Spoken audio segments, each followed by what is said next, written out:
Hey dear, how are you? Welcome you all on another session. मैं हूँ रवि और आज के टॉपिक में हम डिस्कस करने जा रहे हैं विलेन को। और इस पूरे वीडियो में हम जानेंगे कि विलेन क्या होता है, किस तरीके से काम करता है, कितने टाइप के होते हैं और इनकी रेंज क्या होती है, वगैरह वगैरह। ठीक है, तो चलिए शुरू करते हैं। तो सबसे पहले अगर जाने कि विलेन क्या होता है, तो विलेन का मतलब होता है virtual land. Virtual land means something which is not physically exist, but software के थ्रू हम एक स्विच को क्या करते हैं कि उससे जितने भी सिस्टम्स हमारे जुड़े हुए होते हैं उसको अलग अलग ब्रॉडकास्ट डोमेन में तोड़ देते हैं। अब ब्रॉडकास्ट डोमेन का कॉन्सेप्ट को अगर समझा जाए तो जैसे ये पीसी है, मेरा सिंगल पीसी, ये कोई रिक्वेस्ट करेगा तो ये जब ब्रॉडकास्ट मैसेज सेंड करेगा तो वो जो मैसेज होगा वो नेटवर्क में सारे पीसीज के पास जाएगा। ठीक है, यानी कि इस ये जो भी मैसेज भेजेगा वो सारे पीसीज के पास जाएगा। स्विच के हर पोर्ट पे वो मैसेज क्या होगा, रेप्लिकेट हो जाएगा। लेकिन जब हम इस पर क्या नाम है ये विलन क्रिएट कर देते हैं तो इसके जो पोर्ट्स होंगे, ठीक है, ये जिस पोर्ट में भी असाइन किया जाएगा इस पीसी को, वो पर्टिकुलर उसी रेंज के पोर्ट्स में अपने ब्रॉडकास्ट मैसेज को सेंड कर पाएगा। जैसे सपोज़ करो कि मैंने इसको एक वीलन बनाया और एक वीलन में ये 3 पोर्ट्स को डाल दिया। ठीक है, तो इस पीसी के जो भी ब्रॉडकास्ट मैसेजेस होंगे वो क्या करेंगे कि वो केवल इन्हीं 3 पीसी तक ही लिमिटेड रहेंगे। ऐसा नहीं होगा कि वो मैसेज जो है वो अदर पीसीज या स्विच के अदर पोर्ट पे भी रेप्लिकेट हो रहे हैं। ठीक है, तो विलेन का बेसिकली काम ये होता है कि वो ब्रॉडकास्ट मैसेजेस को क्या करता है, लिमिट कर देता है और कुछ पर्टिकुलर रेंज के पोर्ट नंबर में ही वो मैसेज जो है वो रह जाता है, जिससे हमारे स्विच का जो प्रोसेस यूटिलाइजेशन भी कम हो जाता है, बैंडविड्थ भी हमारी कम यूटिलाइज हो जाती है और सिक्योरिटी पर्पस के लिए भी इसको हम यूज़ कर सकते हैं। सिक्योरिटी पर्पस के लिए किस तरीके से, जैसे कि मान लीजिए हम क्या ना, इसमें कुछ पोर्ट्स हैं जो पर्टिकुलर विलेंस को असाइन है और इसी नेटवर्क में हमारा कोई सर्वर भी है। ठीक है, जिस पे बहुत सारी सर्विसेज वगैरह हैं। इनकेस अगर जो कोई हैकर आता है और वो चाहे कि हर पीसी को एक्सेस करना या फिर उस सर्वर को एक्सेस करना, तो अगर जो वो डिफरेंट वीलन में पड़ा होगा तो उस सर्वर को एक्सेस करने में थोड़ी प्रॉब्लम होगी और वो उसको एक्सेस नहीं कर पाएगा। ठीक है, तो ये पूरे कॉन्सेप्ट होते हैं विलन के लिए। अब अगर जो हम बात करते हैं कि विलन होते कितने टाइप के हैं, ठीक है, तो विलन बेसिकली ये एक डायनामिक विलन होता है और एक होता है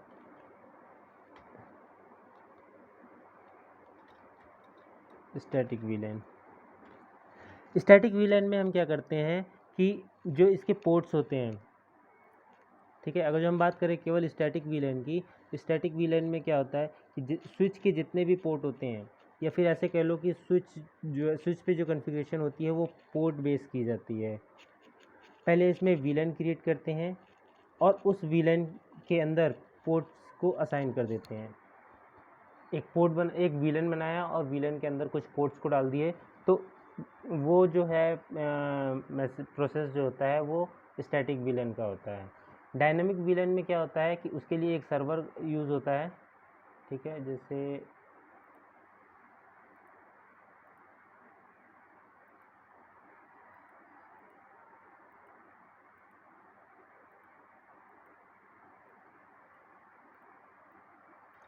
ये सर्वर जो होता है VMPS सर्वर होता है, विलेन मैनेजमेंट पॉलिसी सर्वर बोलते हैं इसको।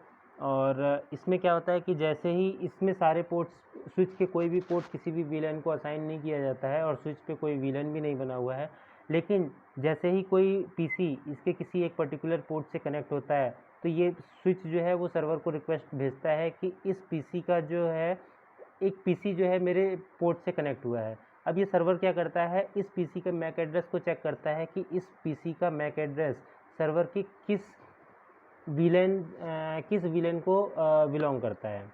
ठीक है, तो अगर ये पीसी जो है अपने डेटाबेस में मैच करेगा और अगर ये VMPS सर्वर जो है अपने डेटाबेस में मैच करेगा और ये देखेगा कि इस पीसी का मैक एड्रेस विलेन 2 में है, तो इस पीसी का वो पोर्ट ऑटोमेटिकली विलेन 2 में असाइन हो जाएगा।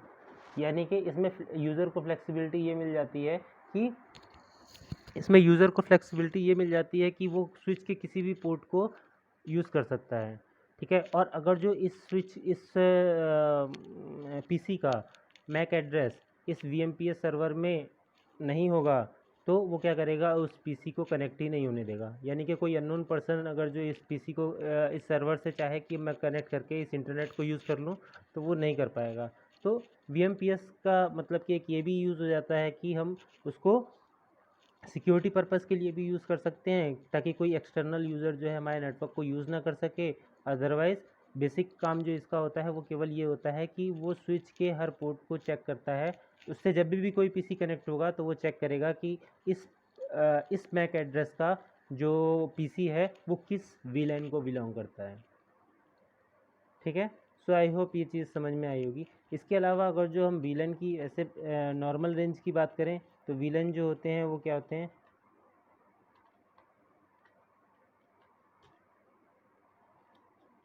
नॉर्मल वीलैन होता है और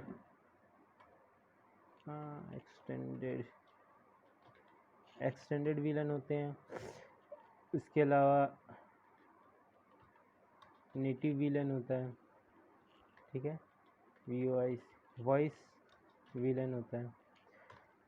तो अगर जो ये स्टैटिक और डायनामिक की बात छोड़ दें तो वीलैन जो होते हैं बेसिकली 4 टाइप के होते हैं। एक नॉर्मल वीलैन, एक्सटेंडेड वीलैन, नेटिव वीलैन और वॉइस वीलैन। नॉर्मल वीलैन जो होती है इनकी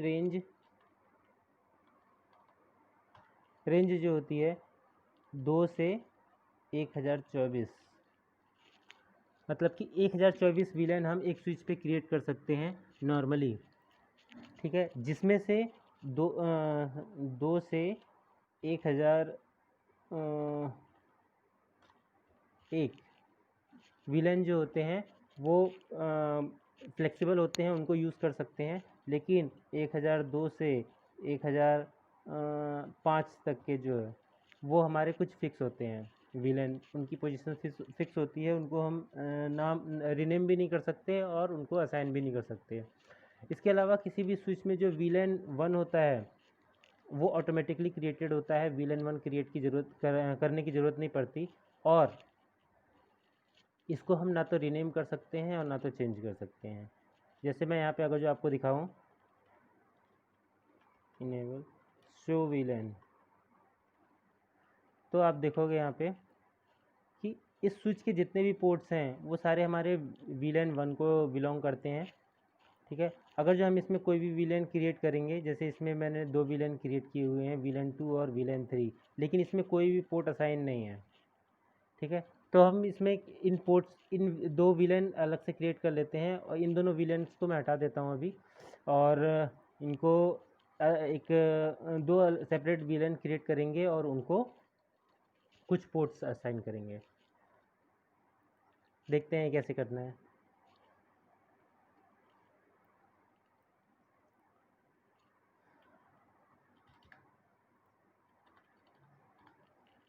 तो विलेन क्रिएट करने के 2 मेथड हैं, ठीक है। एक जो नॉर्मल मेथड है जो आज के टाइम में यूज़ होता है, पहले मैं उसको बता देता हूँ।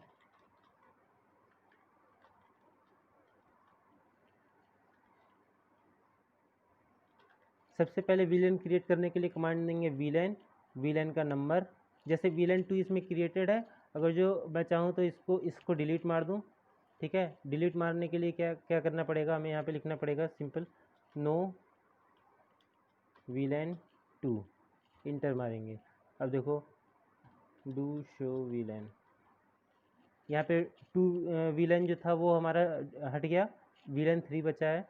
तो अब विलेन 3 को भी हटा देते हैं, no villain 3, sorry no villain 3, ठीक है। तो डू शो, यहाँ से हमारे दोनों विलेन हट गए हैं। अच्छा, अब हम क्या कर रहे हैं, एक नया विलेन क्रिएट कर रहे हैं। विलेन क्रिएट करने की कमांड है विलेन स्पेस देखिए और विलेन का नंबर। मैंने क्या बताया था, नॉर्मल विलेन जो है वो 2 से और 1001 तक के विलेन हम नॉर्मली क्रिएट कर सकते हैं। तो मैं यहाँ पे विलेन 2 क्रिएट कर रहा हूँ और इसका नाम दे देते हैं। मान लीजिए ये किसी मैनेजमेंट पर्पज़ का हो या आईटी सेक्शन का हो या सेल्स डिपार्टमेंट का हो, किसी भी डिपार्टमेंट के लिए हो सकता है। तो मैं इसको एक डिपार्टमेंट का नाम दे दे रहा हूँ जो कि है IT। ठीक है, डू सो VLAN। तो यहाँ पे VLAN 2 क्रिएट हो गया जिसका नाम है IT, लेकिन इसमें अभी कोई भी पोर्ट असाइन नहीं है। तो हम क्या करते हैं कि इसके ये जो पोर्ट्स हैं, ठीक है। अच्छा, एक चीज़ VLAN पोर्ट को असाइन करने से पहले ये बता दें हम, जैसे कि ये PC जो कनेक्टेड है इस पर मैंने की कॉन्फ़िगरेशन में क्या कर रखा है कि इस PC के इस इंटरफेस पे जो IP दे रखी है वो 192.168.1.1 की दे रखी है, और इसी रेंज में इन सारे PCs को IP जो है वो 1.2, 1.3, 1.4 दे रखा है। इसी तरीके से 5, 6, 7 है, यानी कि अभी जो मैं इसको कम्युनिकेट करना चाहूँ किसी भी PC से, तो पिंग 192.168.1.2 से कर रहे हैं। हम 4 को करके देख लेते हैं। 4 हमारा पिंग हो रहा है। साथ ही साथ अगर जो मैं 5 को पिंग करता हूँ तो 5 भी पिंग हो रहा है। लास्ट में 7 है, 7 भी। सारे पीसीस के साथ हमारा कम्युनिकेशन जो है वो हो रहा है। ठीक है, तो सारे पोर्ट्स हमारे सिंगल VLAN में हैं, तो हमारे सारे पीसीस के साथ कम्युनिकेट हो रहा है। लेकिन आप देखोगे जैसे ही मैं इसके पोर्ट्स, कौन कौन से पोर्ट्स हैं यहाँ पे, इसका पोर्ट है, पोर्ट शो नहीं हो रहा, यहाँ से पोर्ट को शो करा लेते हैं पहले, शो पोर्ट लेवल। ठीक है, तो इसका पोर्ट जो है वो क्या है 0.2 और इसका है 0.4। तो 0.2 से 234 जो है इसको हम एक VLAN 2 में असाइन कर दे रहे हैं। ठीक है, VLAN 2, और ये जो पोर्ट्स हैं इनको हम असाइन कर देंगे VLAN 3 में। अच्छा, यहाँ से अभी देखो हम सारे पीसीस को कनेक्ट किया था, एक बार गेटवे को भी कनेक्ट पिंग करा के देख लेते हैं। गेटवे हमारा 1 है और वो भी हमारा पिंग हो रहा है। लेकिन अभी देखो हम क्या कर रहे हैं कि ये जो पोर्ट्स हैं 2, 3, 4 पोर्ट नंबर, फास्ट इथरनेट 0/2, 0/3 और 0/4, इनको हम असाइन करने जा रहे हैं VLAN 2 में। तो असाइन करने के लिए कमांड क्या है कि यहाँ से एग्ज़िट करेंगे, इंटरफेस फास्ट इथरनेट 0/2। ठीक है, मैं एक सिंगल पोर्ट के इंटरफेस में जा कर के इसको असाइन कर देंगे। असाइन किसी पोर्ट को पर्टिकुलर VLAN में असाइन करने की कमांड क्या है, स्विच पोर्ट एक्सेस VLAN और VLAN का नंबर, जिस भी VLAN में हमें इस पोर्ट को डालना है। ठीक है, इस पोर्ट को जिस VLAN में डालना है, मैं यहाँ पे वो नंबर देना पड़ेगा, तो VLAN 2। ठीक है, तो डू सो VLAN। देखो अब फास्ट इथरनेट 0/2 जो है वो VLAN 2 का पार्ट हो गया है, VLAN 2 में आ गया है। इसी तरीके से अगर जो हमें एक से ज़्यादा कई पोर्ट्स को डालना है, तो हर एक पोर्ट की लाइन में जा कर के और उसको पर्टिकुलर एक एक करके करने से अच्छा है कि हम यहाँ पे कमांड यूज़ करेंगे, एग्जिट इंटरफेस रेंज। ठीक है, एक रेंज मतलब कि अगर जो हमारे पोर्ट्स जो है कंटिन्यूएशन में है, जैसे कि यहाँ पे मैं बात करूँ कि मुझे 1 से लेके 4 तक के सारे पोर्ट्स को कहीं पे मूव करना है या किसी कमांड के थ्रू इसको बाउंड करना है, तो वहाँ पे इंटरफेस रेंज का यूज़ करते हैं। फास्ट इथरनेट 0/2 को कर चुके हैं, 3 और 4 को और कर, 3 से लेके 4 तक के जो पोर्ट्स हैं अब उनको हम क्या करेंगे, स्विच पोर्ट एक्सेस VLAN 2। ठीक है, 200 VLAN। तो अब ये देखो 2 को हमने पहले ही असाइन किया था और 3 और 4 जो है वो अभी इसमें असाइन हो गए हैं। तो ये तीनों पोर्ट्स जो है अब हमारे VLAN 2 में असाइन हो गए हैं। तो अभी तक जो हमारा पूरे स्विच पे VLAN था वो केवल क्या था, VLAN 1 था, लेकिन अब इसमें 2 VLAN हो गए, VLAN 1 और 2। लेकिन अब यहाँ से अगर जो मैं क्या करूँ, पिंग करना चाहूँ, तो ये तीनों पोर्ट्स तो एक ही VLAN में हैं, यानी कि 192.168, 1.2, 1.3, 1.4 के बीच में तो कम्युनिकेशन होगा। 2 में पिंग करेगा, 3 से भी पिंग करेगा,